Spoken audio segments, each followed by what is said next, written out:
How to remove germs and viruses in carpet. Carpet cleaning removes bacteria.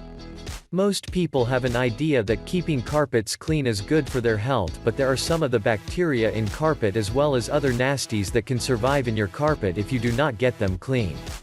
Here are some things that can be found in your carpet. Salmonella. This is a bacteria that can be walked into your home on the soles of your shoes, and having pets increases the risk of having it in your carpet. This bacteria can last for surprisingly long periods in soil. Salmonella causes abdominal cramping, vomiting, fever, and diarrhea 8 to 48 hours after ingestion. Carpet cleaning helps to remove the soiling in which the bacteria can live, making your home a healthier place to live. Norovirus. This is a stomach flu virus that can survive in your carpet for up to 6 weeks. One can get sick by coming into contact with feces or vomit of someone who has been sick directly or indirectly. If someone in your home has had a stomach bug, it may be a good time to get your carpets re-cleaned. Kawasaki syndrome. This mostly affects children under the age of 6. It causes blood vessels to become inflamed.